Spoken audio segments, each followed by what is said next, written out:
Bismillahirrahmanirrahim. Assalamualaikum warahmatullahi wabarakatuh.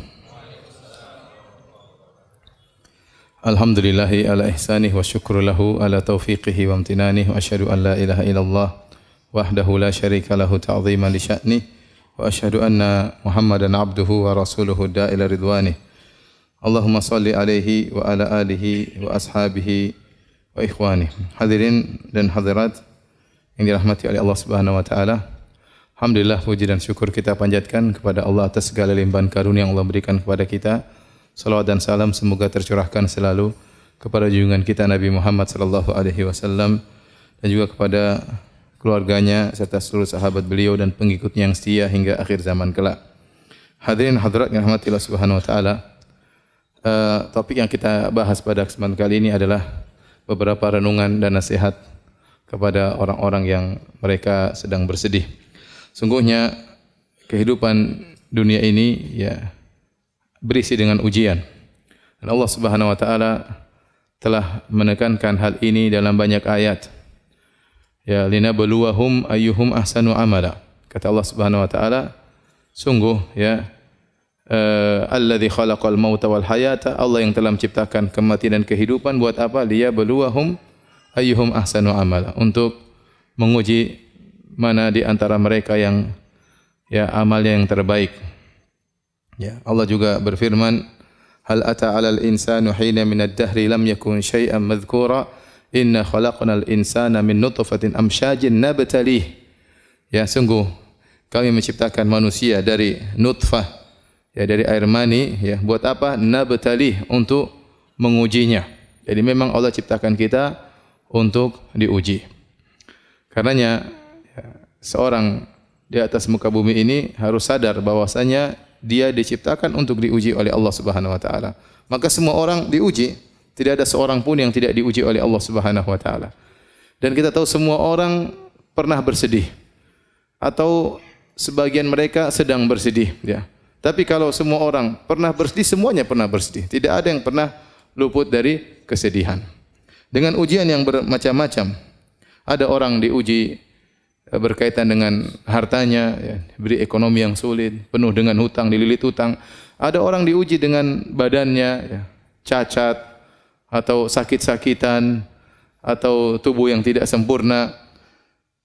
Kemudian juga ada yang wanita diberi kesedihan karena bertahun-tahun sudah menikah, tidak memiliki anak.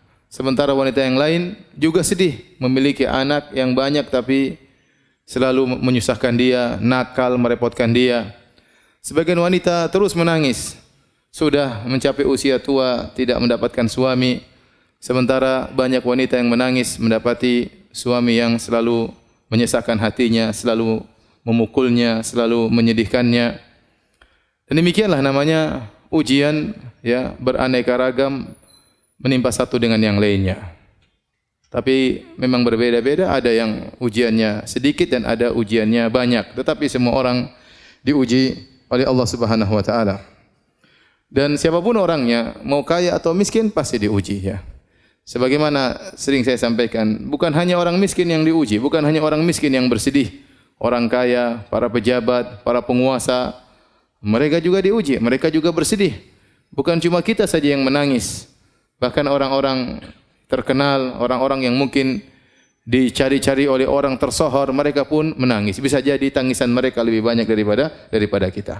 Betapa sering kita melihat foto seorang pejabat, seorang penguasa yang mungkin tersenyum dalam foto tersebut. Namun kita lihat senyumannya penuh dengan keterpaksaan. Di balik senyuman tersebut dia menyimpan banyak penderitaan.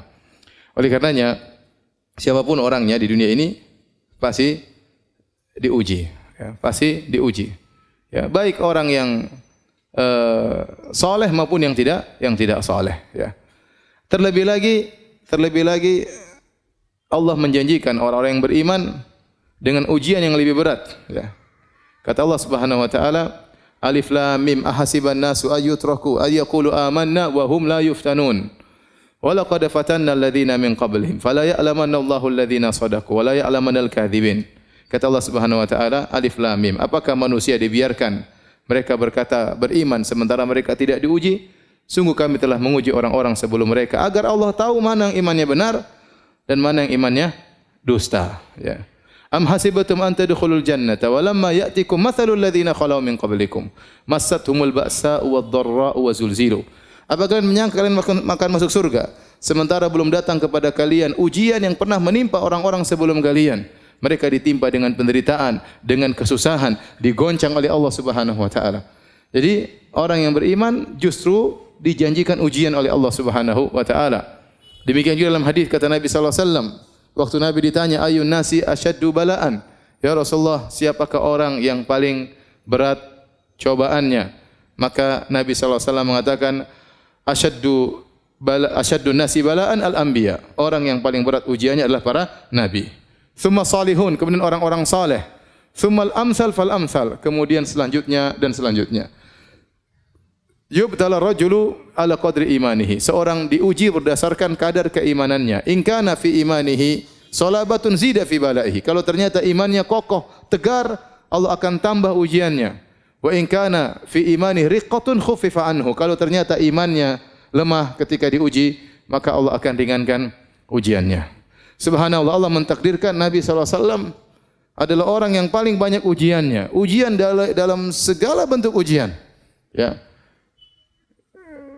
Lihatlah Nabi SAW dari kecil sudah diuji. Lahir dalam kondisi tidak punya ayah. Kemudian tidak lama kemudian ibunya pun meninggal. Jadi yatim piatu. Hidup dalam kondisi miskin sejak kecil sudah menggembalakan kambing. Ya. Diuji dari sisi harta, Nabi hidup dengan penuh kesederhanaan. Ya, bulan-bulan berlalu, istri-istrinya tidak ada memasak apapun di rumahnya. Rumah dengan rumah yang sangat sempit, mungkin cuma 4 kali 5 meter. Ya. Kalau terluka, dilukai oleh kaumnya, sampai berlumuran darah wajah beliau alaihi salatu wassalam. Adapun ujian penghinaan, ujian mental, maka dihina dengan berbagai macam ujian. Dikatakan pendusta, dikatakan tukang sihir, dikatakan dukun, dikatakan orang gila, ya.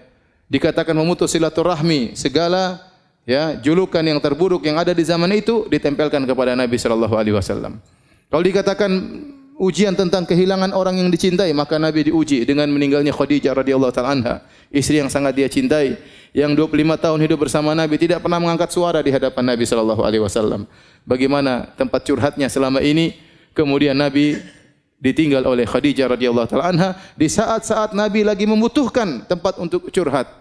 Tatkala itu lagi desakan kaum musyrikin, intimidasi kaum musyrikin lagi di puncak-puncaknya, tiba-tiba Allah memanggil Khadijah radhiyallahu taala anha. Kalau dikatakan apakah Nabi tidak pernah diuji dengan meninggalnya? Ya, anak-anaknya semua anak-anak Nabi sallallahu alaihi wasallam meninggal dalam kehidupannya kecuali Fatimah radhiyallahu taala anha. Nabi punya anak 7 orang, semuanya meninggal, 6 orang di masa kehidupan Nabi sallallahu alaihi wasallam. Abdullah meninggal, Qasim meninggal, ya Zainab meninggal, Ruqayyah meninggal, Ummu Kulthum meninggal, Ibrahim terakhir meninggal di pangkuan Nabi sallallahu alaihi wasallam sampai Nabi menangis. Nabi berkata, "Innal qalba la yahzan wa innal aina la tadma wa la naqulu illa bima yurdi rabbana wa inna bi firaqika ya Ibrahim la mahzunun." Sungguh mata ini mengeluarkan air mata. Sungguhnya hati ini sangat bersedih. Dan kami tidak mengucapkan kecuali kata-kata yang mendatangkan keridhaan Allah Subhanahu wa taala. Wa inna bi firaqika ya Ibrahim la mahzunun. Sungguh kami dengan kepergianmu wahai anakku Ibrahim sangat bersedih. Semua ujian dihadapi oleh Nabi sallallahu alaihi wasallam. Cuma satu mungkin saya bilang Nabi tidak diuji, yaitu Nabi tidak diuji dengan kecacatan. Kenapa? Karena beliau seorang nabi. Tidak pantas dia seorang cacat, akan menjadi bahan hinaan oleh orang-orang musyrikin, orang-orang kafir. Adapun ujian yang lain, ujian harta Nabi diuji. Ujian terluka Nabi diuji, sakit 2 kali lipat. Anas bin Malik waktu datang kepada Nabi SAW, kemudian dia meletakkan tangannya, maka Nabi panasnya sangat tinggi. Ya Rasulullah, innaka la tu'ak wa'kan syadidan. Ya Rasulullah, sungguhnya engkau mengalami panas yang sangat panas. Ya. Kata Nabi SAW, ini u'ak kama yu'aku rajulani minkum. Sungguhnya aku kalau merasa demam 2 kali lipat seperti kalian.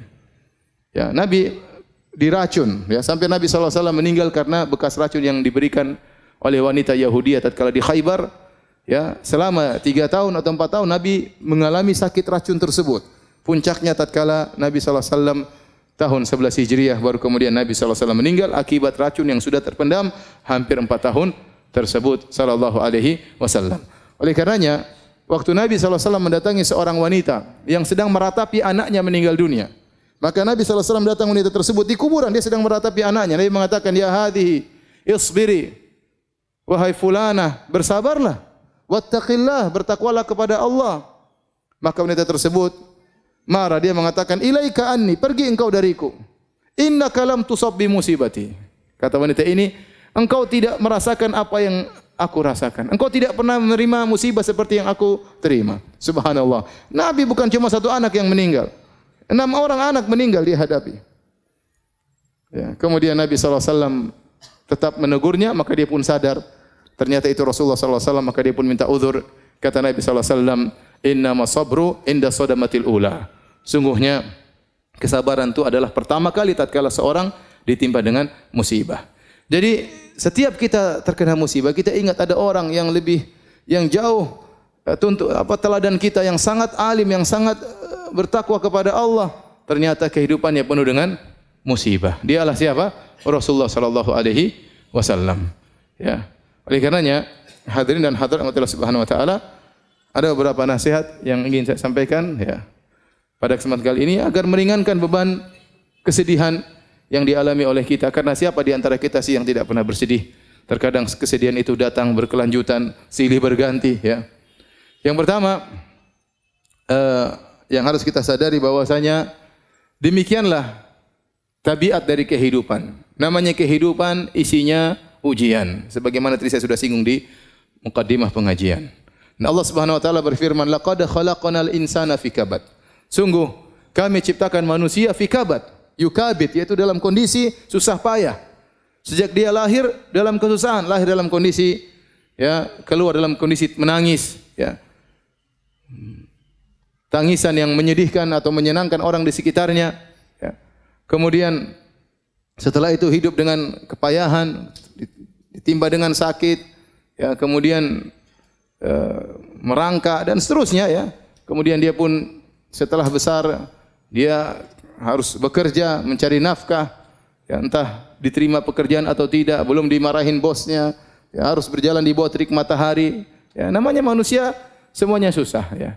Kemudian dia pun kalau mau menikah ya harus kumpulkan uang untuk mahar, kerja keras ya. Lihat berapa banyak jomblo yang sekarang belum bisa menikah. Penderitaan yang bertubi-tubi menimpa mereka.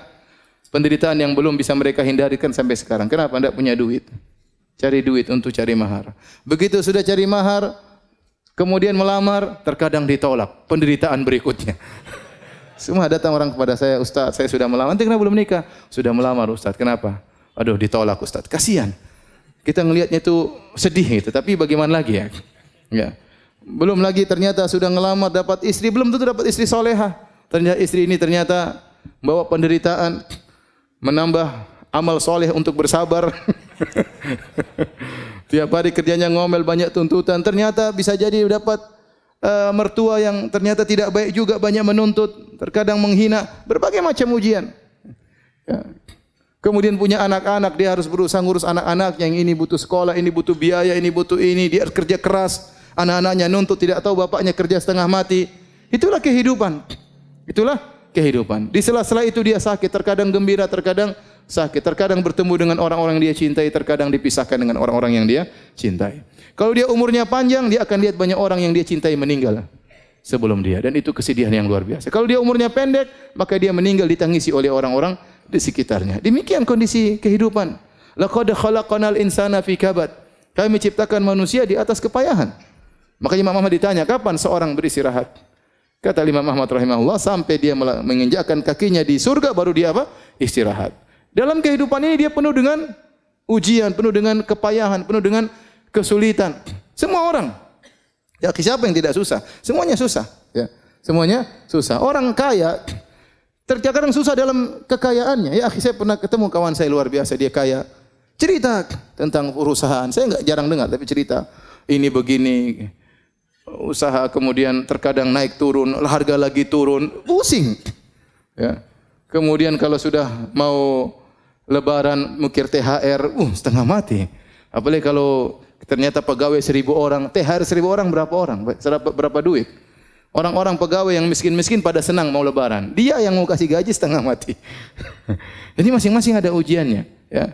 Antum kira presiden, antum kira pejabat tidak susah, mereka juga susah. Di balik kegembiraan mereka, di balik kemewahan yang mereka miliki, mereka hidup dengan kegelisahan. Ya, betapa banyak yang demikian. Oleh karenanya ini tabiat dari kehidupan, kondisi kehidupan isinya adalah ujian. Maka Anda jangan berangan-angan terlepas dari ujian. Semua orang diuji, cuma bedanya ada yang sedikit, ada yang banyak, itu saja. Oleh karenanya, syair yang diucapkan oleh Imam Syafi'i rahimahullahu taala, dia mengatakan mihanuz zamani katsiratun la tanqadi wa sururuhu ya'tika kal ayadi. Sungguhnya ujian kehidupan itu tidak terputus-putus kata Imam Syafi'i. Ini menunjukkan bagaimana beliau banyak diuji. Apalagi beliau ulama, orang saleh, pasti banyak ujiannya. Mihanuz zamani katsiratun la tanqadi kata beliau. Ujian kehidupan, ujian zaman terus tidak terputus-putus. Wa sururuhu ya'tika kal a'yadi. Adapun kesenangannya datang sesekali seperti hari Eid, sesekali aja datang. Ya, oleh karenanya kita harus sadar bahwasanya ya dunia ini isinya adalah ujian. Isinya adalah ujian, ya. Antum ingat ayat tersebut, laqad khalaqnal insana fi kabad. Sungguhnya manusia diciptakan, Allah menciptakan manusia dengan kepayahan. Baik. Ini yang pertama. Yang kedua, hadirin dan hadirat yang Allah Subhanahu wa taala, ya. Ingatlah bahwasanya yang menguji kita dengan ujian ini, ya, yang menimpakan kita musibah ini adalah Allah Subhanahu wa taala. Allah Subhanahu wa taala berarti ya sengaja, ya, Allah dengan hikmahnya sengaja menimpakan musibah ini kepada kita. Allah telah memilih kita untuk diuji dengan ujian ini dan Allah tahu ujian ini pas buat kita. Allah tatkala mentakdirkan ujian ini bagi kita, misalnya seorang kehilangan anaknya, seorang kehilangan barangnya, seorang mungkin terluka, seorang mungkin harus bercerai, banyak musibah yang Allah tahu berarti memang ini pantas buat kita atau pas buat kita dan kita memang bisa untuk menghadapinya. Maka seorang ridha dengan keputusan Allah Subhanahu wa taala. Apalagi seorang tahu bahwasanya yang menentukan, mentakdirkan adanya musibah ini adalah Arhamur Rahimin. Adalah zat yang Maha Pengasih lagi Maha Penyayang. Yang lebih sayang kepada dia daripada seorang ibu kepada anaknya. Ya. Lallahu arhamu bi ibadihi min hadhihi bi waladiha. Allah lebih sayang kepada hamba-hambanya daripada seorang ibu terhadap anaknya. Jadi kalau Allah kasih kita musibah, kasih kita ujian, ya udahlah, ini berarti memang Allah sudah takdirkan. Dan Allah memilih buat kita ujian tersebut, berarti kita sebenarnya sanggup untuk menghadapinya. Karena Allah telah berfirman, la yukallifullahu nafsan illa wusaha. Allah tidak memberi luar kemampuan. Jadi kalau kita berusaha, bersabar, berdoa, tegar, insyaallah kita bisa menghadapi ujian ini. Dan ini memang pas, kadarnya sesuai yang Allah kehendaki. Ini dia ujiannya sekian. Kadarnya sekian. Makanya tadi hadis yang sudah saya sebutkan, Allah memberi ujian kepada seorang hamba. In kana fi imanihi salabatun zida fi balaihi. Kalau ternyata imannya kokoh, Allah tambah. Berarti Allah memberi ujian sesuai dengan kadar yang pas buat kita. Maka seorang begitu diuji, sabar. Sabar, dia tahu bahwasanya ini adalah ujian yang memang harusnya bisa dia hadapi. Kemudian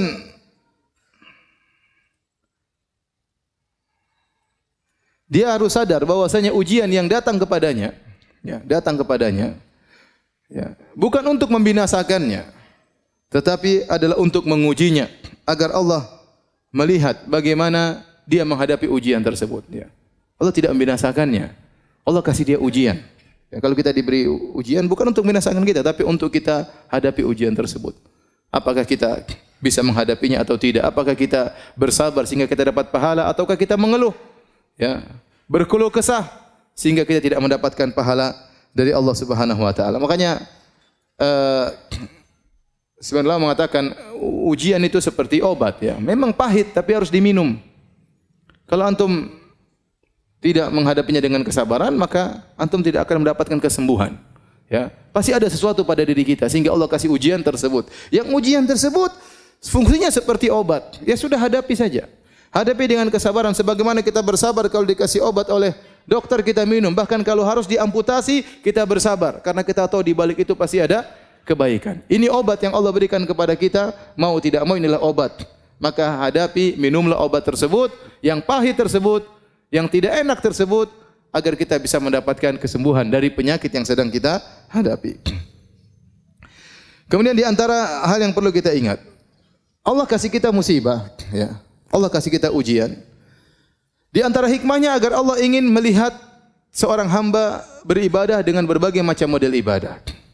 Ada orang diberi ibadah dengan ibadah bersyukur, maka dikasih kenikmatan agar Allah lihat dia bagaimana bersyukur kepada Allah. Terkadang Allah kasih dia musibah agar Allah lihat bagaimana cara dia beribadah kepada Allah dalam kesulitannya. Ya.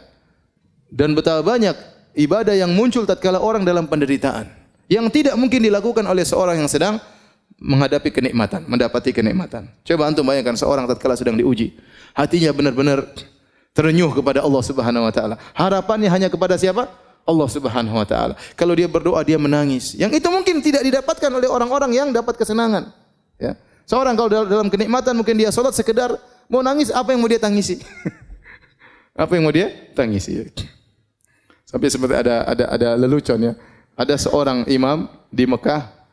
Saya diceritain wallah alam benar atau tidak ya, tapi lelucon namanya Syekh Al-Muhaisini. Syekh Al-Muhaisini dia punya murotal Quran ya. Kalau antum mendengar murotalnya dia sering nangis. Dan dia punya masjid di daerah di Mekah. Orang banyak yang iktikaf juga di masjid tersebut. Dan dia kalau salat sering nangis ya. Kemudian suatu hari ada seorang dari Mesir kemudian salat situ senang dengar imamnya salat sambil nangis-nangis. Kemudian dia tanya, "Siapa imamnya itu?" Maka orang-orang berkata namanya Al-Muhaisini. Sementara di samping-samping ada hotel-hotel namanya Al-Muhaisini, Al-Muhaisini. Itu yang punya hotel-hotel ini? Iya. Sudah punya hotel masih nangis katanya. Jadi maksud saya bisa jadi memang seorang dalam ketentramannya, dalam kebahagiaannya dia menangis, tapi itu jarang. Ibadah yang keluar dari hati seorang tatkala sedang diuji dengan musibah itu luar biasa, ya. Luar biasa. Makanya terkadang seorang lilit utang, dia berdoa kepada Allah Subhanahu wa taala. Dan utangnya tidak dilunas-lunaskan oleh Allah Subhanahu wa taala. Karena Allah tahu kalau utangnya lunas dia berhenti berdoa kepada Allah Subhanahu wa taala. Kalau utangnya lunas dia tidak lagi salat malam kepada Allah Subhanahu wa taala. Bahkan terkadang Allah menambah hutangnya sehingga dia benar-benar terjepit, sehingga dia tahu apa arti tawakal. Dia tahu apa arti apa? Tawakal. Betapa banyak orang diajari oleh Allah dengan tawakal setelah dijebak dengan ujian yang sangat berat, tidak ada yang bisa menolong dia seorang pun. Presiden pun tidak bisa menolong dia. Ya. Tidak ada yang bisa menolong dia. Kecuali siapa? Allah. Maka dengan adanya ujian, adanya musibah, adanya penderitaan, maka Allah Subhanahu wa taala ingin mengetahui dari seorang hamba agar hamba itu beribadah dengan berbagai macam model ibadah. Ada ibadah syukur, ada ibadah apa? Ada ibadah sabar, ya. Ada ibadah sabar dan demikianlah, ya. Kita lihat Nabi Muhammad SAW beribadah dengan bersyukur, beribadah dengan bersabar. Kita lihat Nabi Sulaiman alaihissalam yang super kaya raya dengan dipenuhi dengan berbagai macam kenikmatan, dia juga pernah diuji oleh Allah Subhanahu wa taala. Lihat Nabi Ayub yang pernah kita sampaikan kajian, pernah diberikan kekayaan yang luar biasa dan pernah dikasih sakit yang lama. Dia pernah beribadah kepada Allah dengan syukur dan dia pernah beribadah kepada Allah dengan sabar.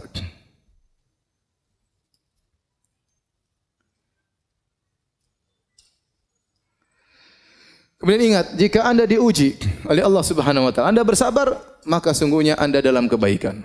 Anda masih dalam kebaikan. Kapan Anda tidak dalam kebaikan? Kalau Anda mengeluh, kalau Anda meronta, kalau Anda protes kepada Allah Subhanahu wa taala. Nabi sallallahu alaihi wasallam bersabda, "Ajaban li amril mu'min, inna amrahu kullahu khair." Sungguh menakjubkan perkara seorang mukmin. Sungguhnya perkaranya seluruhnya adalah kebaikan. Seluruhnya kebaikan.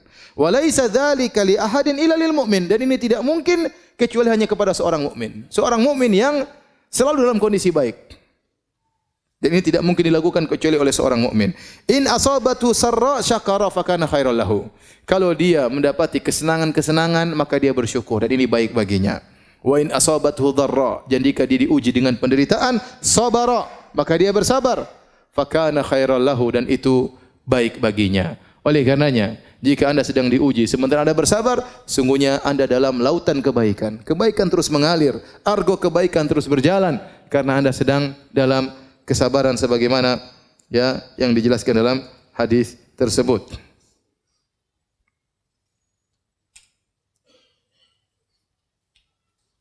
Oleh karena dalam hadis disebutkan kata Nabi sallallahu alaihi wasallam, "Ma min ahadin minal muslimin Tidaklah seorang dari muslimin yusabu bi bala'in, diuji dengan suatu ujian, suatu penderitaan fi jasadihi. Penderitaan di badannya, dia sakit atau yang lainnya.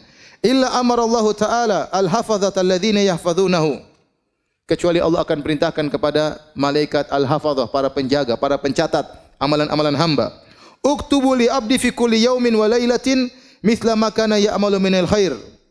Maka tulislah bagi hambaku kebaikan terus mengalir setiap hari, siang dan malam, seperti yang biasa dia lakukan dari kebaikan yang dia lakukan. Madama mahbusan fiya, selama dia tertahan gara-gara fi wathaqi, karena dia sakit, dia sabar dengan penderitaan tersebut.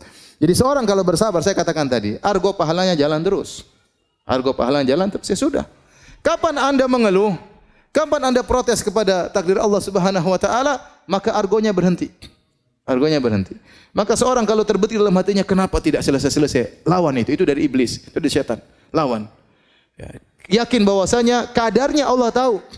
Allah kasih musibah, kasih penderitaan, Allah tahu seberapa penderitaannya dan kadarnya sampai kapan Allah Maha tahu. Kita berdoa kepada Allah, kita cari solusi, tetapi kita bersabar menghadapi ujian tersebut. Kenapa? Karena argo pahala jalan terus. Malaikat catat terus pahalanya, meskipun dia tidak bisa melakukan amal-amal ibadah yang biasanya dia lakukan. Pahalanya jalan terus. Kemudian juga di antara dalil bahwasanya kalau engkau bersabar dalam ujian berarti kau dalam kebaikan. Sabda Nabi sallallahu alaihi wasallam, "Man yuridillahu bihi khairan yusib minhu." Barang siapa yang Allah kehendaki kebaikan baginya, Allah berikan musibah baginya. Berarti tanda kebaikan adalah Allah berikan musibah. Nabi mengatakan, yang mengatakan demikian, "Man yuridillahu bihi khairan." Barang siapa yang Allah menghendaki kebaikan baginya, yusib minhu, Allah berikan musibah baginya. Musibah dalam berbagai macam musibah. Ya, ada yang musibah pada anaknya, ada musibah pada hartanya, ada musibah pada suaminya, ada musibah pada istrinya. Ada orang diuji dengan kekayaannya, ada orang diuji dengan kemiskinannya, ada orang diuji dengan sakit yang dia alami, ya. Dan banyak. Ada orang diuji dengan tuduhan yang tidak baik kepadanya. Ada orang diuji dengan kerabatnya, diuji dengan kakaknya dan adiknya, dengan tetangganya. Oleh karenanya, selama kita diuji dan kita bersabar, sungguhnya berarti Allah masih menghendaki kebaikan bagi kita. Dalam hadis yang lain kata Nabi sallallahu alaihi wasallam, "Idza ahaballahu qauman ibtalahum." Kalau Allah mencintai suatu kaum, Allah uji mereka. Jika Allah mencintai suatu kaum, idza ahabballahu qauman ibtalahum, Allah menguji mereka. Dalam hadis yang lain, idza aradallahu bi 'abdil khaira ajjala lahul uqubata fid dunya. Jika Allah menghendaki kebaikan bagi seorang hamba, Allah segerakan hukumannya di dunia. Wa idza arada bi 'abdihi syarra amsaka anhu bi dzambihi hatta yuwafiyahu yaumal qiyamah. Jika Allah menghendaki keburukan bagi seorang hamba, Allah tidak kasih dia musibah. Allah tahan dosanya, nanti Allah akan balas pada hari kiamat kelak dengan balasan yang sempurna. Oleh karena jika seorang diuji dan dia bersabar, yakinlah dia masih dalam kebaikan. Argo pahala terus berjalan. Di antara hal yang perlu kita renungkan, bahwasanya terkadang Allah kasih musibah kepada kita untuk mengangkat derajat kita di surga. Dalam satu hadis kata Nabi sallallahu alaihi wasallam, "Innar rajula la yakunu lahu 'inda Allahil manzilah, fama yablughuha bil amal, fama yazalu yabtalihi bima yakrahu hatta yuballighahu iyyaha." Kata Nabi sallallahu alaihi wasallam, sungguhnya seorang benar-benar dia memiliki kedudukan di sisi Allah Subhanahu wa taala. Namun Allah tidak bisa mengangkat dia ke posisi tersebut dengan amal solehnya. Artinya apa? Allah lihat amal soleh dia sedikit, tidak cukup. Pahala dia tidak cukup untuk mendongkrak dia untuk naik ke derajat yang tinggi tersebut. Fama yazalu yabtalihi, maka Allah terus mengujinya. Allah terus memberikan musibah kepadanya. Bima yakrah, dengan perkara yang dia tidak sukai. Hatta yuballighahu iyyaha, sampai Allah pun menyampaikan dia pada derajat tersebut. Ini yang disebut dengan musibah menambah derajat seseorang. Ya, siapa di antara kita yang tahu amal solehnya banyak? Ya akhi, kita baca Quran jarang-jarang.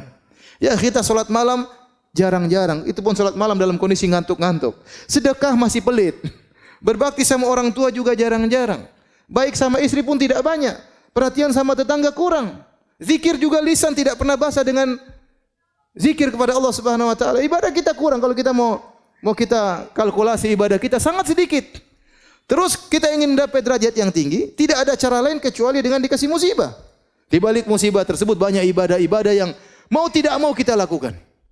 Ya, kerendahan diri, kesedihan, kembali kepada Allah Subhanahu wa taala, menangis dalam sujud, menangis dalam salat malam. Ternyata dengan dikasih musibah tersebut, pahala kesabaran seorang hamba mengangkat dia pada derajat yang tinggi. Kalau dengan amal saja dia tidak mampu. Inilah maksud dari hadis tersebut. Dalam riwayat yang lain, kata Nabi SAW, Innal abda idza sabaqat lahu minallahi manzilatun falam yablugha bi amalin ibtalahu Allahu fi jasadihi. Sungguhnya seorang hamba jika telah tercatat ya bahwasanya dia punya kedudukan di sisi Allah dan dia tidak bisa sampai pada kedudukan tersebut dengan amal dia, maka Allah akan mengujinya pada jasadnya. Au malihi, atau Allah akan mengujinya pada ekonominya, pada hartanya. Au fi waladihi, atau Allah akan mengujinya pada anaknya. Subhanallah. Mungkin dia diuji pada jasadnya, mungkin terluka, mungkin sakit, mungkin celaka, atau diuji pada hartanya, mungkin usahanya gagal, mungkin kerugian, mungkin uangnya dicuri, mungkin uangnya dirampok, mungkin ada yang hilang. Au fi waladihi, mungkin anaknya yang sakit, mungkin anaknya meninggal. Subhanallah. Allah kasih ujian kepada dia. Tsumma sabbarahu ala dzalik. Kemudian Allah bikin dia bersabar atas ujian tersebut. Hatta yuballighahul manzilata allati sabaqat lahu min Allah. Sampai Allah pun menaikkan dia, mendongkrakkan dia, didongkrak sampai pada posisi yang sudah tercatat baginya di sisi Allah Subhanahu wa taala. Jadi seorang tatkala diuji ingat hal ini. Amalan saya masih sedikit. Bisa jadi ujian inilah yang meninggikan derajat saya. Kemudian di antara hal yang perlu dia ingat tatkala dia sedang bersedih diuji dengan ujian, ingatlah bahwasanya ujian tersebut sebagai kafarah, menghilangkan dosa-dosanya. Menghilangkan dosa-dosanya. Kata Nabi SAW, "Ma yusibul muslim min nasabin wala wasabin wala hammin wala hazanin wala adhan wala ghammin hatta syaukata yushakuha illa kafarallahu biha min khatayahu." Kata Nabi SAW, tidaklah suatu pun menimpa seorang muslim, baik keletihan, bahkan keletihan, baik nasabin, keletihan, baik wasab, sakit apapun, sampai demam, ya, sampai demam. Kata Nabi SAW, la tasubbi al-humma, jangan engkau mencela demam. Fa innaha tudhibu khataya bani Adam kama yudhibul kir khabathal hadid. Sungguhnya demam itu menghapuskan dosa-dosa seorang anak Adam sebagaimana alat pandai besi menghilangkan karat dari besi. Jangan mencela penyakit, jangan mencela demam, kata Nabi sallallahu alaihi wasallam.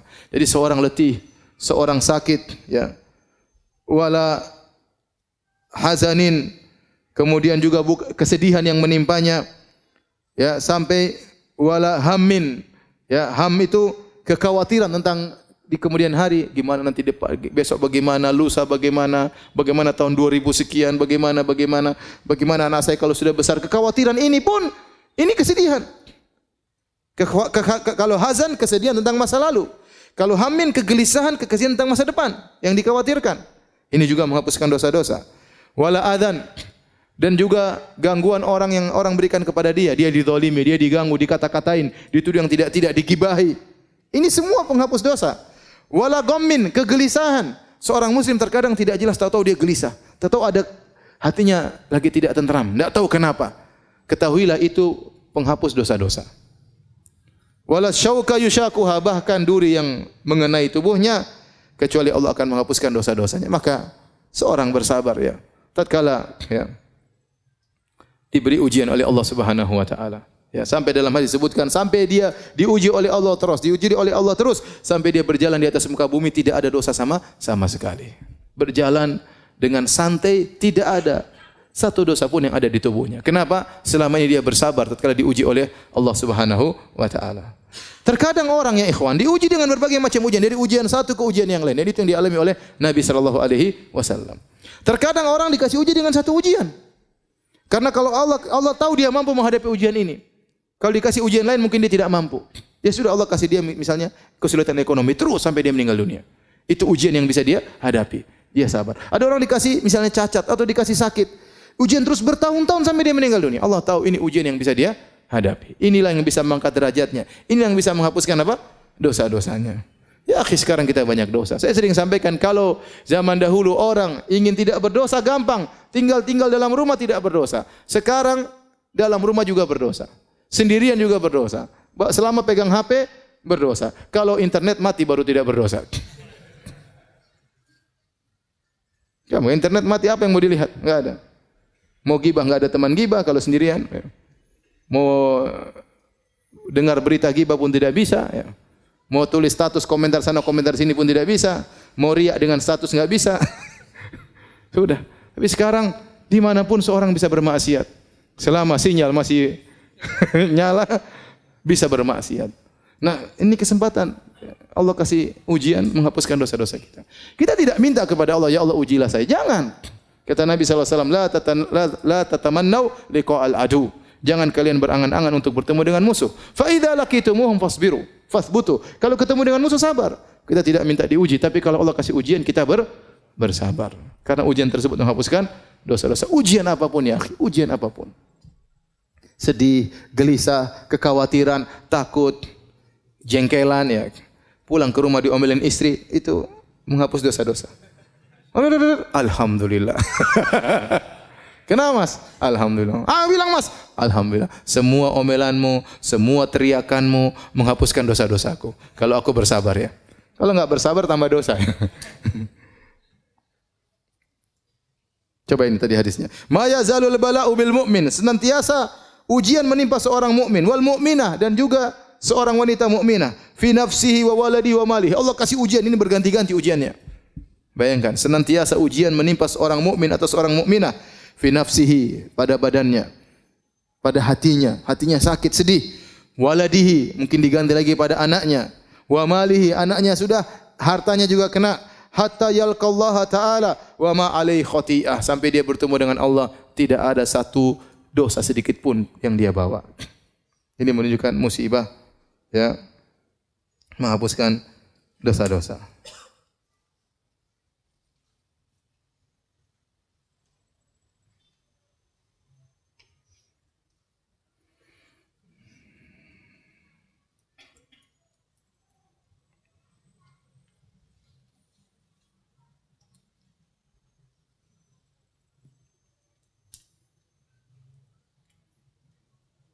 Dalam satu hadis dari Jabir bin Abdullah dari Imam Ahmad dengan sanad yang sahih.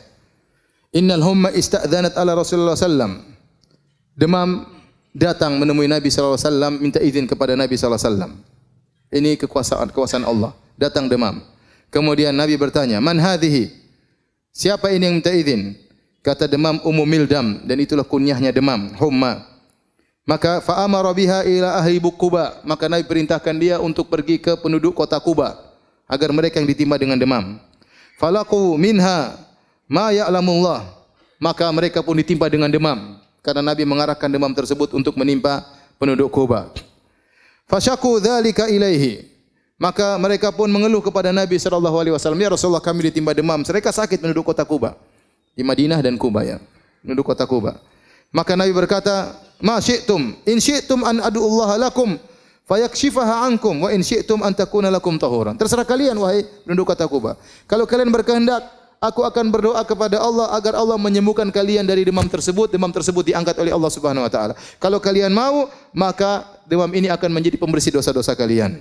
Maka mereka berkata, "Awa taf'aluhu?" Apakah demam bisa menghilangkan dosa-dosa kami? Qala na'am, kata Nabi, iya.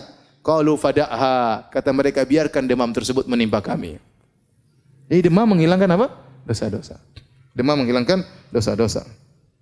Hadis ini disahihkan oleh Syekh Albani rahimahullahu taala. Oleh karenanya, bukankah kalau kita menyungguh orang sakit, apa yang kita katakan? Tahur insyaallah. Tahur insyaallah. Ya, membersihkan dosa-dosa. Insyaallah di situ tahqiq untuk menunjukkan pasti membersihkan dosa-dosa jika Anda bersabar. Ya. Untuk menunjukkan pemantapan, tahur insyaallah. Ini penyakit yang menimpamu akan menghilangkan dosa-dosamu jika engkau bersabar.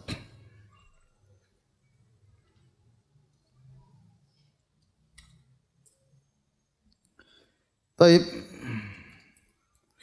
Nasihat berikutnya para hadirin dan hadirat yang dirahmati oleh Allah Subhanahu wa taala. Bisa jadi musibah yang menimpa kita ini merupakan sebab terhindarkan dari musibah yang lebih besar. Ya, bisa jadi musibah yang menimpa kita merupakan sebab yang untuk menghindarkan musibah yang lebih besar. Kata Imam Ibnu Qayyim rahimahullah taala, kalau Anda sulit memahami hal ini, Renungkanlah kisah Nabi Khadir dengan anak yang dia bunuh. Kata Allah Subhanahu wa taala, "Fantalaqa hatta idza laqiya gulaman faqatalah. Qala aqtalta nafsan zakiyatan bighairi nafsin laqad ji'ta syai'an nukra."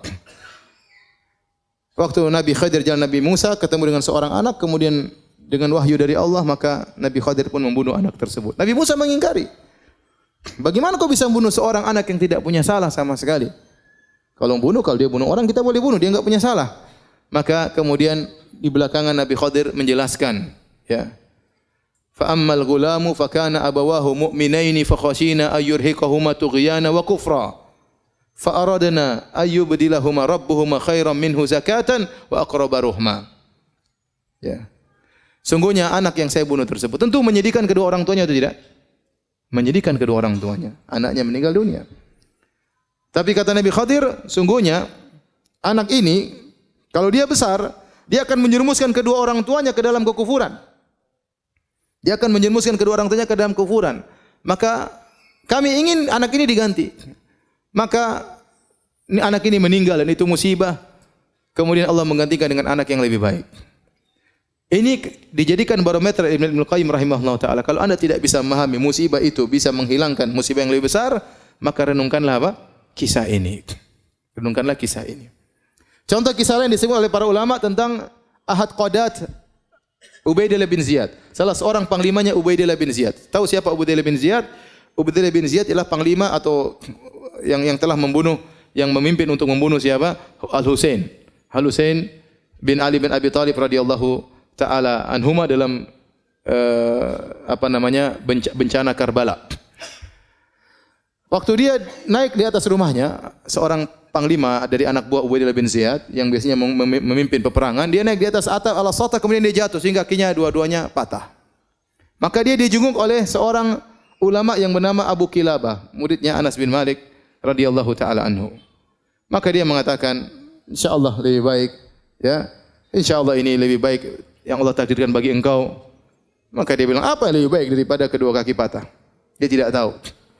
Kemudian 3 hari berikutnya tiba-tiba datang surat panggilan dari Ubaidillah bin Ziyad agar dia memerangi peperangan untuk membunuh atau untuk mencegah Husain bin Ali bin Abi Thalib.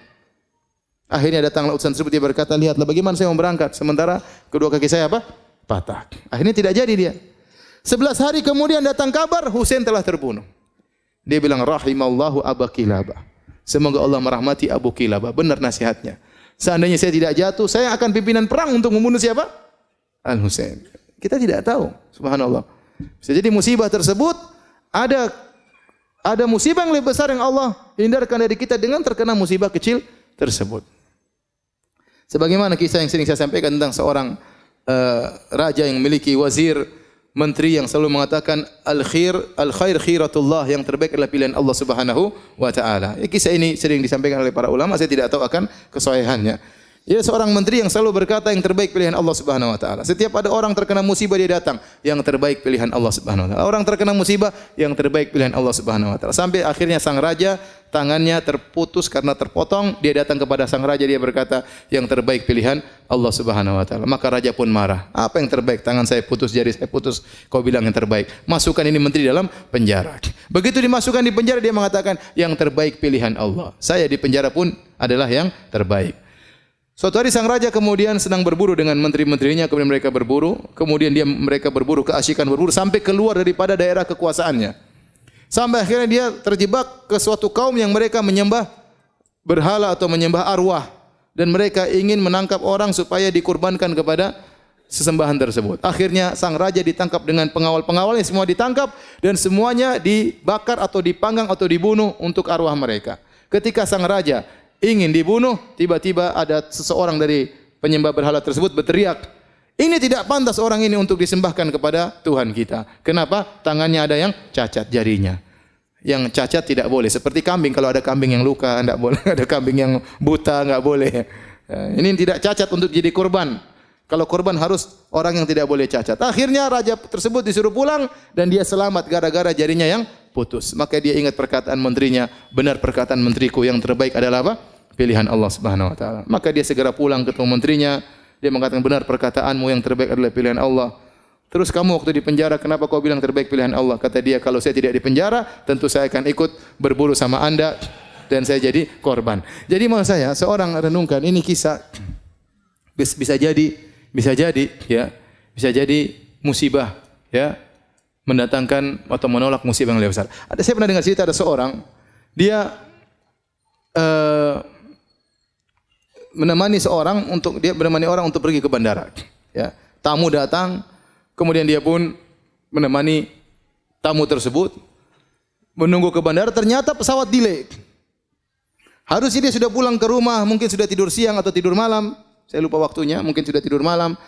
Namun gara-gara ngantar temannya ini, padahal dia lagi sibuk, setiap ngantar lihat jam, ternyata pesawat delay dan karena dia enggak enak dia nungguin. Musibah.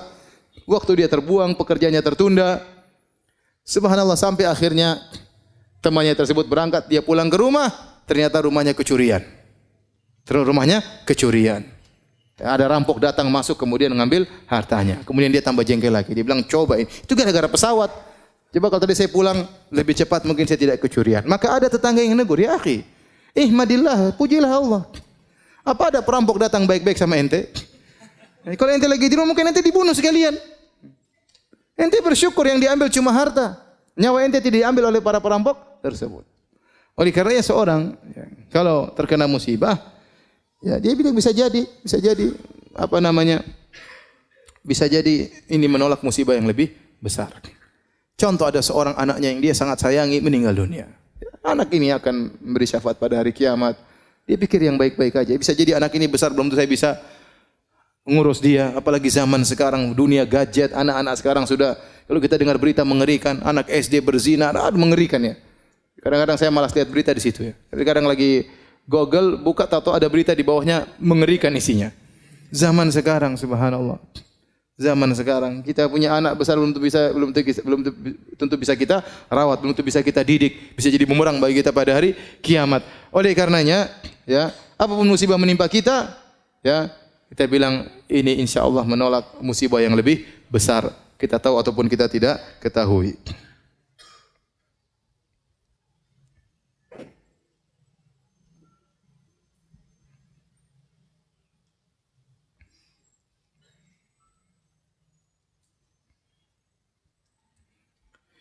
Anda ditimpa musibah oleh Allah Subhanahu wa taala agar Anda tahu bagaimana bersyukur yang benar. Terkadang seorang tidak tahu rasa syukur, nikmatnya syukur kecuali setelah dikasih apa? Musibah. Seorang terkadang lupa dengan kenikmatan sehat kecuali setelah dikasih apa? Sakit. Baru dia tahu betapa nikmatnya sakit. Sebagaimana pepatah mengatakan, "Lau lam takun musibah lama kanat hunaka sa'adah." Kalau bukan karena musibah tidak ada namanya kebahagiaan. Karena seorang benar-benar merasakan kebahagiaan setelah mengalami apa? Musibah.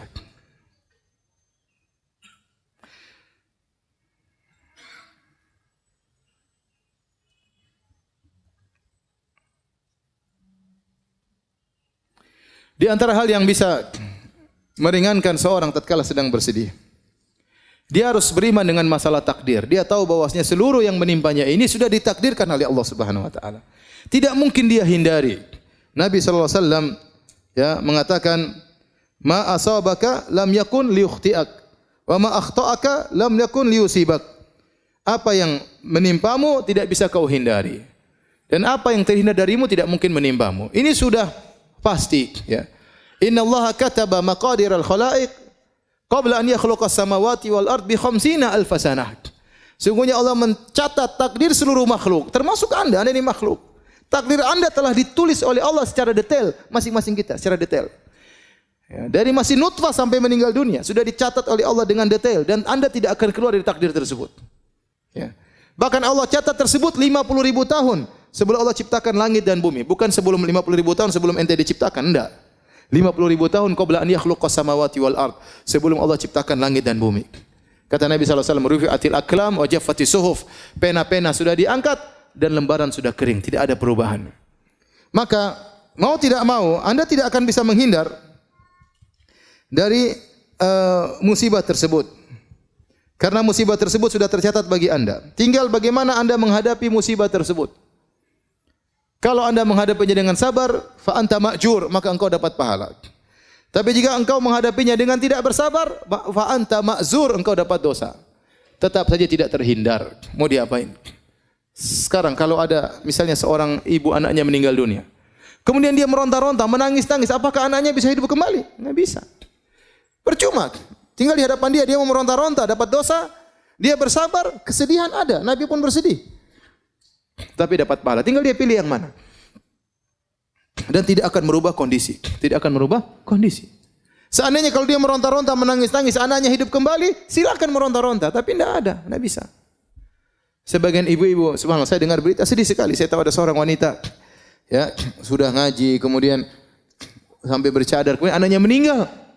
Kemudian dia teriak-teriak, dia marah-marah, kembalikan anakku, kembalikan, tidak terima. Ya, subhanallah. Inilah ujian, ya. Inilah ujian. Memang berat, siapa yang bilang ringan? Berat sekali. Tapi anti diuji agar anti mencapai derajat yang tinggi, mendapatkan pahala yang besar. Maka jangan hadapi ujian tersebut dengan bentuk protes kepada takdir Allah, tidak menerima takdir Allah Subhanahu wa taala. Tidak akan bisa merubah kondisi tersebut. Anti meronta-ronta, anti marah-marah, anti ngamuk-ngamuk, anti banting sini banting anu, tidak akan merubah kondisi. Oleh karenanya apa yang menimpa kita tidak mungkin kita hindari. Yakin ini sudah ditakdirkan oleh Allah Subhanahu wa taala. Mau apa lagi? Qadarullah. Makanya kalau dapat musibah bilang apa? Qadarullah, sudah. Itu langsung menenangkan hati kita. Ya sudah, mau diapain? Ya. Qadarullah, mau diapain? Ya. Kita sudah berusaha, ternyata salah. Kita sudah menjaga anak kita sudah obati ke rumah sakit, kita sudah qadarullah, mau diapain? Mau diapain? Ya. Ustaz, istri saya kurang ajar, ya sudah qadarullah, mau diapain? Ente sudah nyari, ente sudah searching di Facebook kan? Cari yang ini, sudah verifikasi lagi, sudah semuanya. Sudah tanya semua, sudah ternyata salah Ustaz. Ya qadarullah, hadapi ujian tersebut. Mau diapain? Mau diapain?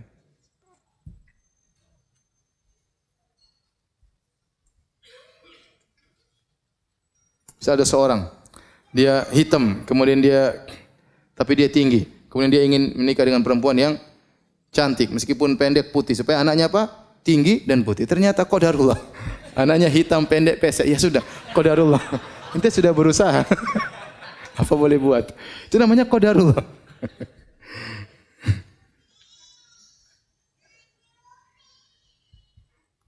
Jadi yang paling mudah membuat orang sabar adalah yakin bahwasanya semuanya sudah ditakdirkan oleh Allah Subhanahu wa taala.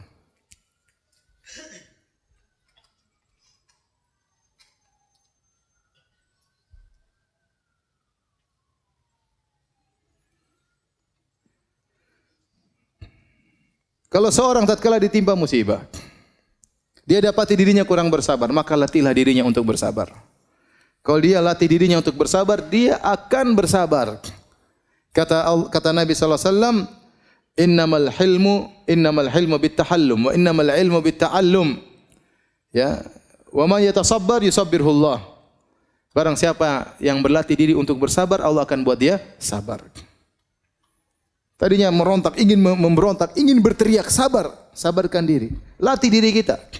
Setiap ada masalah langsung qadarullah. Inna lillahi wa inna ilaihi raji'un. Langsung ucapkan tersebut. Meskipun jengkel, meskipun marah. Itu kalimat luar biasa. Kalau kita kena musibah, kita bilang qadarullah, itu langsung buat hati kita apa? Tenang. Kita langsung bilang inna lillahi wa inna ilaihi raji'un. Semuanya kita ini milik Allah. Mobil kita, rumah kita, harta kita, anak kita semuanya milik Allah. Kalau Allah ingin ambil terserah. Inna lillahi wa inna ilaihi raji'un. Itu membuat kita benar-benar sangat mudah untuk bersabar. Maka latih diri untuk bersabar. Kata Nabi SAW, man yatasabbar yusabbirhullah. Barang siapa yang melatih dirinya untuk bersabar, maka Allah akan mudahkan dia untuk bersabar. Kemudian di antara hal yang membantu kita untuk mengurangi kesedihan, perbanyak berzikir kepada Allah Subhanahu wa taala. Dan ini Allah perintahkan kepada Nabi sallallahu alaihi wasallam. Ya. Fasbir ala ma yaqulun wasabbih bihamdi rabbika qabla tulu'i syamsi wa qabla ghurubiha. Kata Allah Subhanahu wa taala, sabarlah engkau wahai Muhammad atas apa yang mereka ucapkan. Mereka mengatakan engkau orang gila, engkau pemutus silaturahmi, engkau dukun. Mereka mengatakan tentang Allah yang tidak benar, yang membuat hatimu jengkel. Fasbir ala ma yaqulun. Sabarlah atas perkataan mereka. Wasabbih bihamdi rabbika qabla tulu'i syamsi wa qabla ghurubiha. Dan bertasbihlah kepada Rabbmu sebelum terbit fajar dan sebelum terbenam matahari. Sebelum terbit matahari dan sebelum terbenam matahari, waktu subuh, sebelum subuh bangun, zikir pagi petang, zikir kepada Allah. Itu menghilangkan kesedihan. Banyak berzikir mengingat Allah Subhanahu wa taala. Oleh karenanya juga kata Allah Subhanahu wa taala, "Wa laqad na'lamu annaka yadhiqu sadruka bima yaqulun. Wasabbih bihamdi rabbika wa kum minas sajidin." Kata Allah, sungguh kami tahu dadamu sempit wahai Muhammad atas perkataan mereka. Antum kira waktu Nabi Muhammad dikatakan orang gila, orang sinting, dia tidak sakit hati? Dia sakit hati. Sampai Allah mengatakan, "Wa laqad na'lamu annaka yadhiqu sadruk." Sungguh kami tahu hatimu sedih wahai Muhammad. Kata Allah Subhanahu wa taala. Kami tahu hatimu sempit akan akibat yang mereka ucapkan. Apa solusinya? Wasabbih bihamdi rabbik, maka bertasbihlah, banyak berzikir, subhanallah, subhanallah, subhanallah. Wa kum minas sajidin, banyak salat, banyak sujud kepada Allah Subhanahu wa taala. Itu di antara hal yang buat kita meringankan kesedihan kita. Keluhkan kesedihan kita kepada Allah Subhanahu wa taala. Fasabrun jamil. Sabar jamil, apa itu sabrun jamil? Kesabaran yang indah, maksudnya kesabaran yang tidak disertai dengan syakwa, keluhan kepada makhluk. Adapun syakwa kepada Allah, mengeluhkan penderitaan kita, itu tidak mengapa. Itu kebiasaan para nabi. Nabi mengeluhkan kesulitannya kepada Allah Subhanahu wa taala. Nabi Yakub mengatakan, "Innama ashku bathi wa husni ila Allah."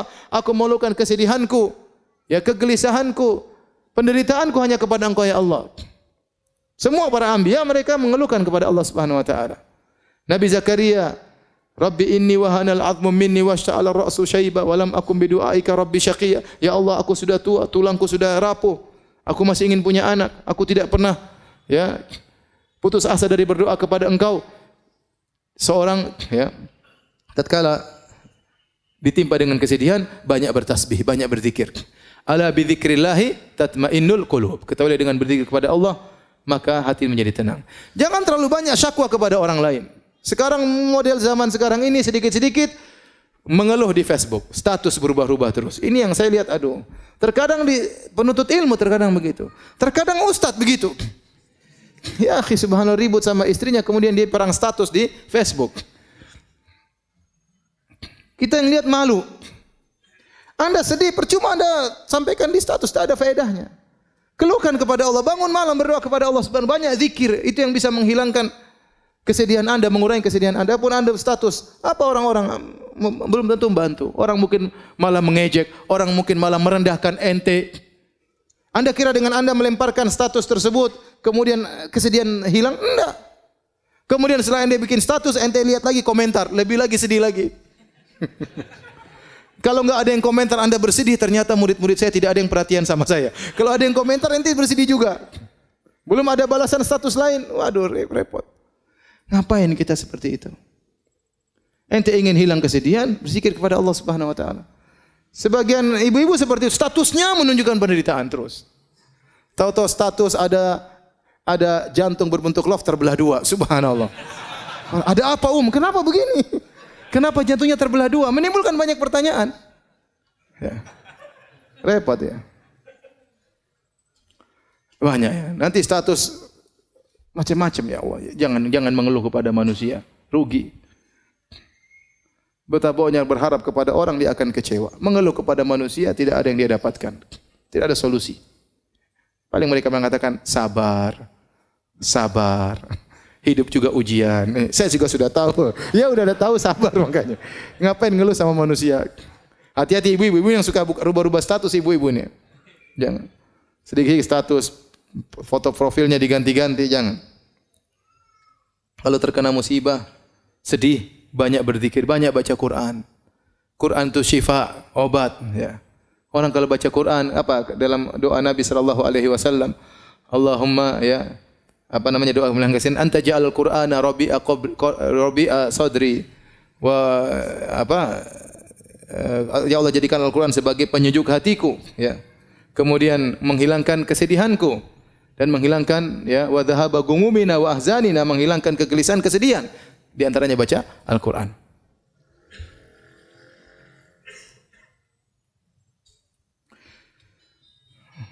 Kemudian di antara hal yang membantu kita untuk menghilangkan kesedihan, yaitu jangan memutar kembali masa-masa yang lalu. Kenangan-kenangan lalu hapuskan. Ada seorang mungkin ya punya anak meninggal dunia. Kemudian dia masih simpan bonekanya, dia masih simpan bajunya. Ini jangan, ini menyiksa diri. Sudah sedekahkan kepada orang lain. Nanti dilihat bonekanya, dia nangis lagi lihat anaknya.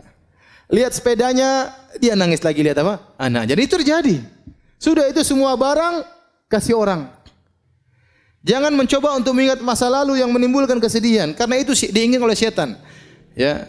Setan ingin apa? Liyahzunal ladzina amanu. Setan ingin agar orang beriman sedih. Kenapa kalau orang beriman sudah sedih dan kesedihannya berlebih-lebihan, tidak mengantarkan dia dekat kepada Allah, akhirnya banyak perkara akhirnya terbengkalai. Dia kalau sudah sedih, terlalu sedih, ngurus anak-anak yang lain susah. Perhatian sama suami susah. Dia pun jarang pengajian, dia cuma baca Quran, nangis saja kerjanya. Maka segala hal yang membuat kita kesedihan tentang masa lalu, ngapain kita ingat-ingat kembali? Semua kenangan-kenangan hilangkan. Kalau punya foto-foto di HP, hilangkan semua. Ya ngapain? Nanti lihat, nangis lagi. Tiba-tiba nangis lagi. Ya enggak usah. Enggak usah. Baik tentang orang tua kita, baik tentang anak-anak kita, yang sudah lalu biarlah berlalu. Ya. Ngapain kita menjebak diri kita pada kesedihan yang lalu yang tidak mungkin kita perbaiki lagi, mustahil, tidak mungkin kita kembalikan lagi, mustahil. Ya sudah, maka segala hal yang membuat kita teringat dengan masa lalu, kesedihan yang berkepanjangan, maka hendaknya kita hindari. Kemudian jangan lupa ya untuk menghadiri majelis ilmu. Di antara zikir yang menenangkan hati majelis ilmu, dengar pengajian tentang kesedihan, ya, tentang tawakal, tentang sabar, tauhid, terutama pengajian tentang tauhid. Dengar bagaimana Tuhan kita, bagaimana Allah Subhanahu wa taala, bagaimana Allah melakukan semuanya dengan hikmah. Ya, bagaimana Allah terkadang menguji hamba-hambanya, baca kisah-kisah orang terdahulu. Dengar pengajian tentang bagaimana kisah para ulama diuji, sehingga kita tahu bahwasanya kita ini diuji tidak ada apa-apanya dibandingkan dengan mereka. Ya. Dan ini membuat kita lebih ringan kesedihan kita. Kemudian jangan lupa perkara yang penting tatkala kita terkena kesedihan, berusaha membantu orang lain. Berusaha membantu orang lain. Oleh karenanya Al-Imam As-Sa'di, gurunya Syekh Utsaimin rahimahullah taala pernah berkata, dia mengatakan, dua pokok kebahagiaan adalah pertama ikhlas kepada Allah, yang kedua membantu orang lain. Ini dua pokok kebahagiaan. Anda kalau ingin bahagia, lakukan dua ini. Pertama ikhlas. Berusaha dalam segala kegiatan ikhlas karena Allah, bukan mencari komentar manusia, bukan karena kepentingan duniawi, bukan untuk melihat ya like atau dislike, tidak peduli. Saya mencari komentar Allah Subhanahu wa taala. Kapan Anda bisa ikhlas dalam segala kegiatan Anda, maka Anda akan meraih kebahagiaan. Yang kedua, membantu orang lain. Setiap kita bantu orang lain, maka Allah akan berikan kita kebahagiaan. Allah berfirman, ya. Ya ayyuhalladzina amanu, idza qila lakum tafassahu fil majalisi fafsahu yafsahillahu lakum. Bahkan perkara yang mungkin tidak butuh biaya membantu orang. Kata Allah, ya wahai orang yang beriman, jika dikatakan kepada kalian lapangkan majelis supaya atau rapatkan supaya orang bisa masuk duduk bersama antum di masjid, maka berilah kelonggaran bagi mereka. Yafsahillahu lakum, maka niscaya Allah akan berikan kelapangan bagi kalian. Kata para ulama termasuk kelapangan dada. Kelapangan dada. Ya, padahal tidak butuh biaya sehingga orang datang, silakan duduk samping saya. Itu ente bikin begitu, ente dapat apa? Kebahagiaan. Tidak usah jauh-jauh, kita sholat Jumat misalnya, sholat Jumat, full masjid rame. Ada orang bingung cari apa? Cari tempat. Kemudian kita sini kita rapat-rapat sedikit. Silakan sambil antum tersenyum. Dia kemudian berdiri samping antum. Itu Allah kasih kebahagiaan bagi antum. Begitu saja. Sebaliknya, kalau antum kemudian bawa sajadah sendiri sholat Jumat, terus kaki ente lebarin. Ente sudah siap mau datang, ente enggak mau. Dia mau sampingin ente semakin lebarin. Pasti ente dapatkan hati ini jengkel, grundel. Allah bikin hati ente menjadi apa? Sempit. Berbuat baik kepada orang lain pasti mendatangkan kebahagiaan. Antum lihat orang di jalan, orang menyeberang, orang lagi sibuk-sibuknya, ente sempatkan waktu ngantar orang kakek tua tersebut sebentar. Berhentikan kemudian antum berjalan mengantar orang tersebut. Allah pasti kasih kebahagiaan. Ya, ini asal kebahagiaan adalah membantu orang lain. Di saat-saat kita penuh kesedihan, jangan lupa kita memberi kebahagiaan kepada orang lain. Niscaya kesedihan tersebut akan dikurangi oleh Allah Subhanahu wa taala. Ya. Oleh karena saya katakan manusia paling berbahagia adalah siapa? Adalah Rasulullah sallallahu alaihi wasallam. Kenapa? Dia selalu menebar kebahagiaan bagi orang lain. Siapapun yang minta bantuan kepada Nabi, maka Nabi pun membantunya sebisanya. Itulah Rasulullah sallallahu alaihi wasallam. Maka cobalah kalau kita ditimpa kesedihan, bantu orang lain. An-nafa'al muta'addi, membantu orang lain, maka insya Allah akan berikan kebahagiaan bagi kita.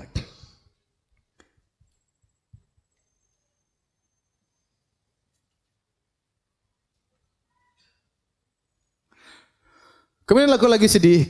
Ada hal-hal perkara yang kata para ulama, perkara yang materi yang mungkin bisa membantu kita untuk bahagia. Ya misalnya kita mungkin sedih, ya. Kalau makan bakso hilang kesedihan, ya makan bakso aja enggak apa-apa. Enggak ada masalah. Lagi enggak enak badan, lagi enggak enak hati, pengen mana? Pengen lihat hijau-hijau, udah pergi hijau-hijau lihat, enggak ada masalah. Jangan kunci pintu, matikan lampu, tambah sedih. Ya, ini di antara hal. Kemudian saya kalau ketemu si fulan, saya selalu bahagia, dia orangnya lucu. Ya udah pergi ke orang tersebut. Ketemu ngobrol sama dia, ganti suasana. Nah, apa kita lakukan untuk menghilangkan apa? Kesedihan, ya. Ya, senang dengan warna tertentu. Kalau warna hijau, indah, hati menjadi tentram. Ada ibu-ibu senang lihat warna ungu, ya. Lihat sudah lakukan, tidak ada masalah. Ini termasuk perkara-perkara yang bisa menambah, ya, menghilangkan kesedihan. Kemudian hindari hal-hal yang bisa mendatangkan kesedihan bertambah.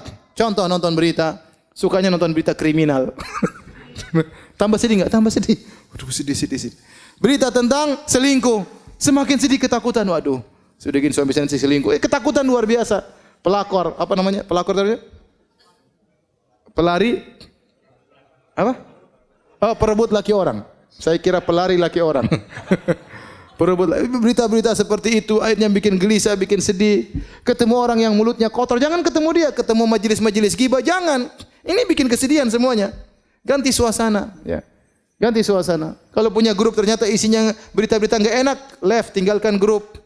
Cari grup yang lain yang bisa mendatangkan apa? Kebahagiaan. Tidak ada masalah. Itu juga di antara hal yang bisa mengurangi kesedihan. Kemudian yang terakhir, hadirin hadirat Allah Subhanahu wa taala, kalau kita terkena musibah, usahakan musibah tersebut kita ringankan dengan beberapa perkara, di antaranya ya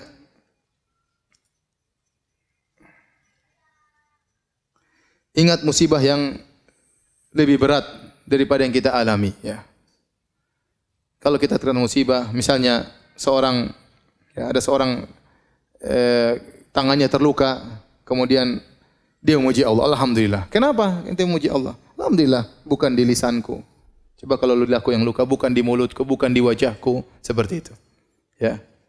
Ada seorang salaf yang kemudian kakinya luka, maka dijunguk oleh seorang, kemudian dia mengatakan, alhamdulillah, yang membiarkan dirimu masih lebih banyak daripada yang hilang.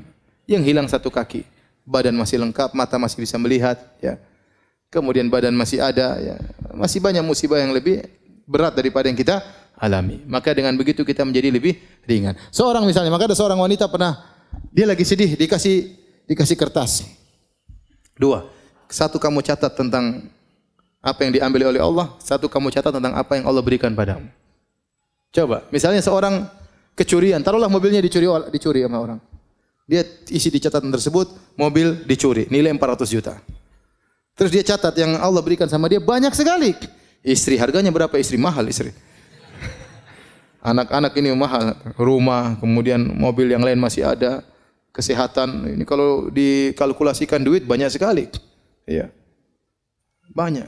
Makanya di antara hal yang buat kita untuk meringankan musibah kita ingat bahwasanya nikmat yang Allah berikan kepada kita jauh lebih banyak daripada yang Allah ambil dari kita. Jauh lebih banyak.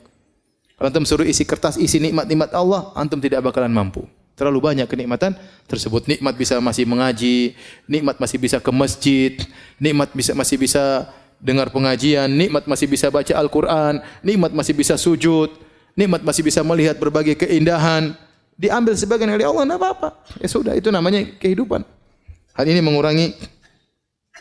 mengurangi beratnya musibah yang kita hadapi. Di antaranya melihat kepada orang-orang yang penderitanya lebih parah daripada dia. Ya, antum lihat, ya. Kita ini masih penuh kenikmatan. Coba lihat di negara-negara lain, ya. Negara lain seperti di Suria. Ada sampai orang mengatakan, saya ya berapa tahun lalu saya masih buka puasa sama keluarga saya, sama kakak, sama adik, sama ini. Sekarang yang satu di Afrika, yang satu di Asia, yang satu di mana, Subhanallah, gara-gara perang. Semuanya tercerai-berai, ya.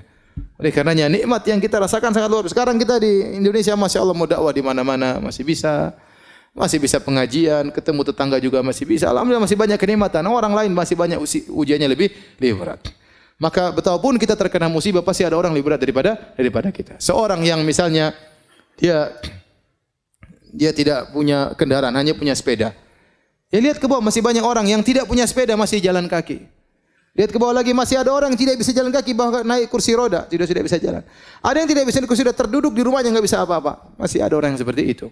Maka semakin kita lihat orang yang lebih parah daripada kita, maka insya-Allah mengurangi penderitaan musibah yang kita hadapi.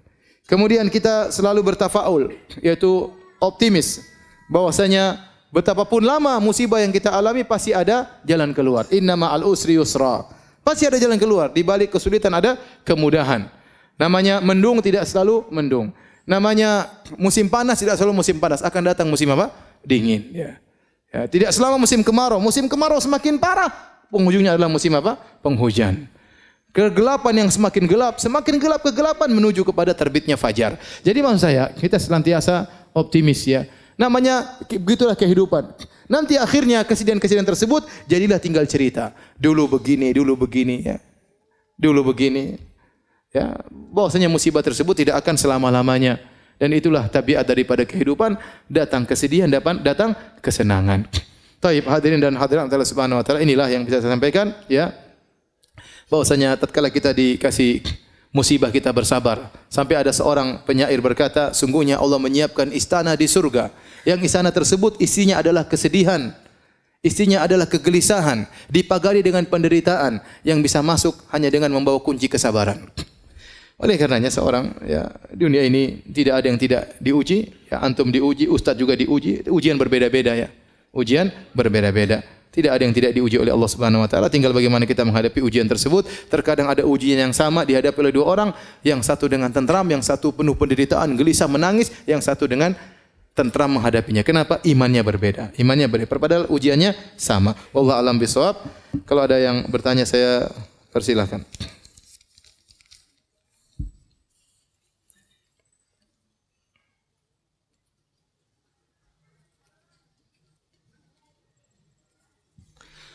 Apakah zikir pagi dibaca jam 9 pagi dan zikir petang dibaca habis maghrib itu boleh Ustaz?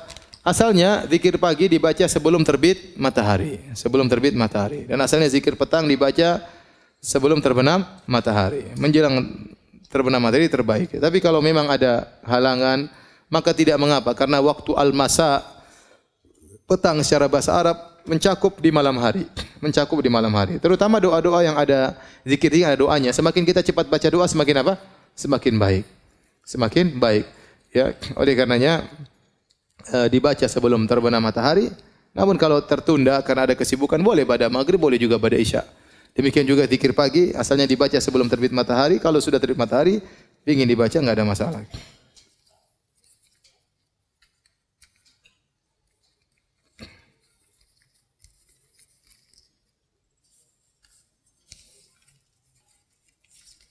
Ustaz, ada pertanyaan titipan. Apakah menikah harus dengan orang yang kita jatuh cinta kepadanya? Dan menikah apa harus menunggu lulus kuliah terlebih dahulu? Semuanya tidak harus. Kalau ditanya apakah harus kita menikah dengan orang yang kita jatuh cinta kepadanya, tidak harus. Ya, tapi kalau itu bisa, itu lebih baik. Ya. Karena kecintaan itu menambah kelanggengan kehidupan rumah tangga. Makanya disyariatkan nazar. Kenapa kita nazar? Supaya kita suka, kita tertarik, baru kita menikah. Kalau kita enggak tertarik, maka sebaiknya jangan ya, karena akan mengganggu kebahagiaan kehidupan rumah tangga. Maka disyariatkanlah nazar, melihat untuk menumbuhkan rasa cinta tersebut. Tapi apa kita harus menikah dengan orang yang kita cintai? Belum tentu.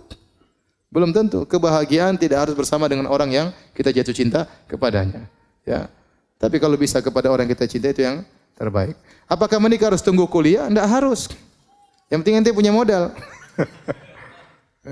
Betapa banyak orang menikah masih SMP sudah menikah, SMA sudah menikah. Ya, saya sampaikan saya punya kawan, dia menikah dia masih kelas 2 SMA, menikah, tinggal di rumah bapaknya. Setelah dia punya anak 2, baru kemudian dia keluar dari rumah orang tuanya. Sekarang saya tanya sama dia, berapa anakmu? Anak saya 10. Masya Allah, itu baru laki-lakinya katanya.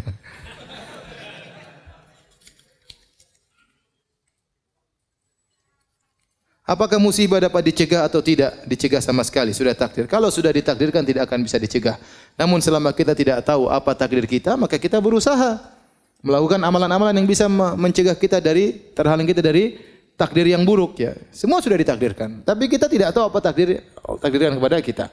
Yang penting kita melakukan sebab di antara hal-halnya yang menghilangkan kita dari kesudahan yang buruk misalnya adalah berbuat baik kepada orang lain kata Nabi sallallahu alaihi wasallam. Sunaiul ma'ruf taqi masari asu, berbuat baik kepada orang lain menghindarkan dari kesudahan yang buruk.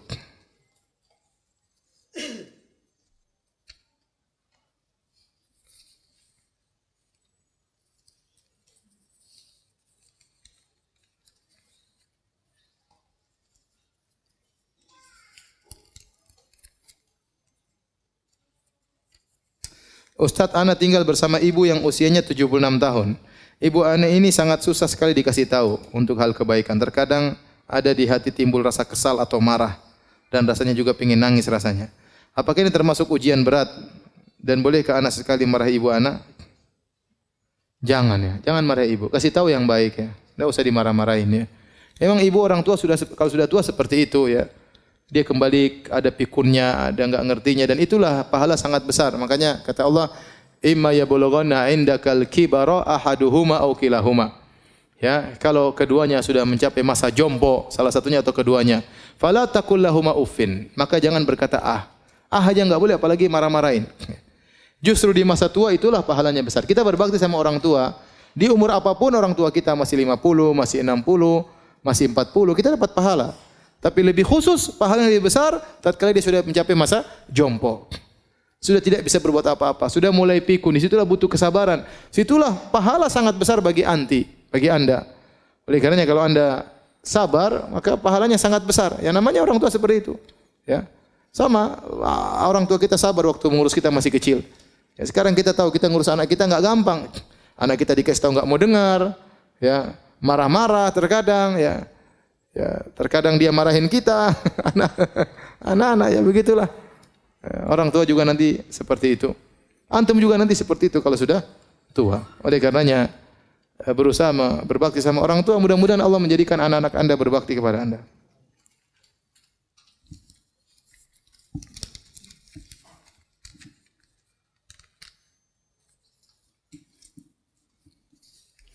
Ustaz, apakah boleh berjualan dalam masjid? Dalam masjid enggak boleh, berjualan di luar areal masjid.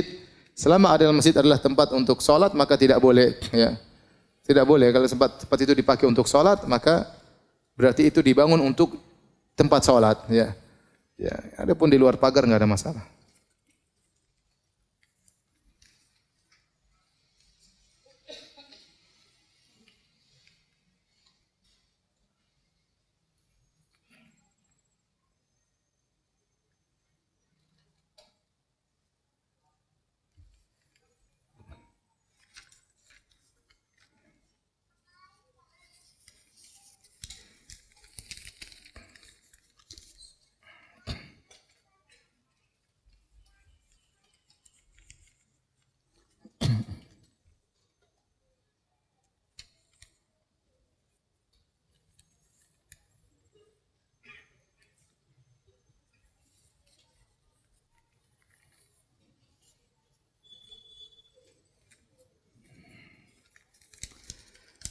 Ini banyak sekali pertanyaan, susah-susah ya.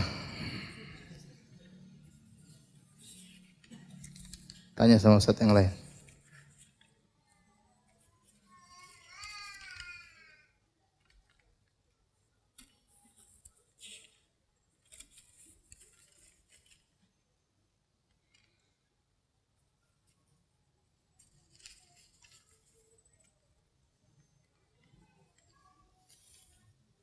Bolehkah mengucapkan selamat atas kelahiran anak antar pasangan non-muslim?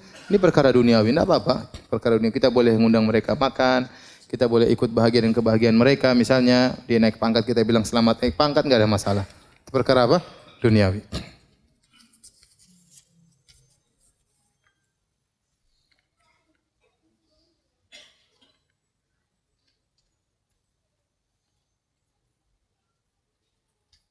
Apakah bermain face app yang memperkirakan seperti apa muka kita? sekian tahun kemudian termasuk mendekati dukun? Enggak kali ya. Cuma itu mainan yang ngapain itu. Kita gambar-gambar, khawatir kita menggambar-gambar yang dilarang oleh syariat ya, karena meniru-niru ciptaan Allah Subhanahu wa taala. Apakah mengomentari hasilnya juga termasuk mendekati dukun? Saya rasa tidak, ini bukan masalah perdukunan ya. Kecuali dia mengatakan wajah saya seperti ini, pasti seperti ini, itu tidak boleh ya. Tidak boleh. Karena kita tidak tahu, ente belum tentu hidup sampai segitu ya. Ya. Saya belum tahu aplikasi tersebut ya. Cuma saya lihat ada orang yang profilnya, tahu-tahu dia tulis umur saya 60 sekian. Apakah sampai segitu umur saya? Dia kasih pasang wajahnya sama waktu wajahnya sudah apa? Tua ya. Mungkin pakai aplikasi tersebut. Aplikasinya saya tidak tahu, saya tidak pernah lihat.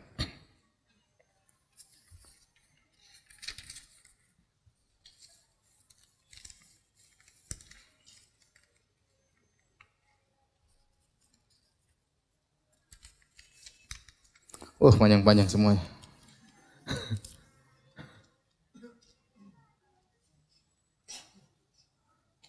Saya seorang ibu dengan 4 orang anak yang ditinggal suami. Apakah berdosa jika saya terus meratapi kematiannya? Iya, tidak boleh. Ya. Kalau timbul kesedihan, ucapkan qadarullah. Innalillahi wa inna ilaihi raji'un. Setiap sedih bilang apa? Qadarullah. Innalillahi wa inna ilaihi raji'un. Setan ingin kita terus bersedih. Sehingga akhirnya kita terbengkalai, tidak bisa ngurus anak dengan baik. Mungkin kita mau cari nafkah pun susah. Kenapa? Karena diliputi dengan apa? Kesedihan.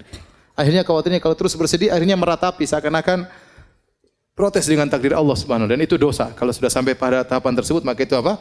Dosa. Maka setiap kita sedih, kita bilang qadarullah, innalillahi wa inna ilaihi raji'un.